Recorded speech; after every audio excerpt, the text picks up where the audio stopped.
Madame Agnelli, est-ce que vous pouvez nous parler de l'élection de ce matin et de votre arrivée dans l'Assemblée Générale de l'ADM 06? Oui, avec plaisir. Donc en fait, Jérôme Viau, qui est président des maires pour les Alpes-Maritimes, a décidé cette année de rencontrer tous les maires du département.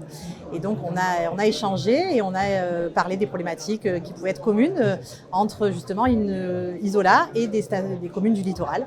Parce que finalement, on a beaucoup de points communs. Alors, beaucoup de différences, mais on a aussi beaucoup de points communs, notamment sur les zones touristiques, sur l'urbanisme. Et il m'a demandé si j'étais d'accord pour rentrer dans ce conseil d'administration. Donc ce à quoi j'ai répondu favorablement et je suis très honorée d'avoir été élue par mes collègues ce matin.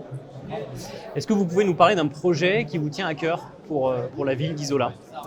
Oui, alors, il y en a beaucoup. S'il faut en choisir un, je vais parler de la station et des projets immobiliers, puisque le développement immobilier d'Isola 2000 a été bloqué pendant des années suite à un contentieux avec un ancien aménageur.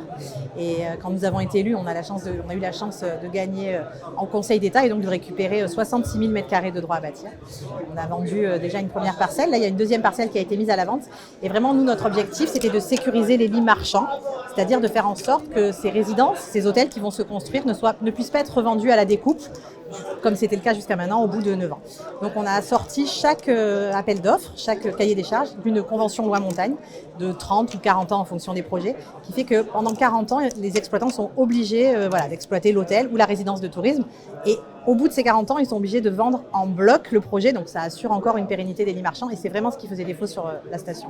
On parle de combien de lits supplémentaires pour la station? Donc il y a d'abord un programme de 700 lits qui a été voté en premier et là c'est un autre programme de quasiment 300 lits qui a aussi été voté avec aussi un pourcentage de logements pour actifs parce que c'est aussi ce qui fait défaut dans les stations et c'est pas facile d'avoir des saisonniers s'ils ne peuvent pas se loger. On sait que les tarifs explosent donc nous on a la chance à Isola 2000 de pouvoir loger déjà tout notre personnel des remontées mécaniques, les personnels des pistes. C'est pas le cas partout. Il y a des stations pour qui c'est très compliqué de trouver du personnel justement à cause de ce défaut de logement. Dernière question, est-ce que vous pouvez nous parler d'une difficulté, d'un obstacle que vous rencontrez dans votre quotidien de maire? Alors il y en a beaucoup là aussi, c'est comme les projets, ils sont nombreux, mais on va dire que le plus gros obstacle c'est la contradiction entre les règles qui nous sont imposées. On nous demande par exemple d'aller vers les énergies renouvelables, ce qui est légitime et ce qu'on a très envie de faire chacun dans nos communes.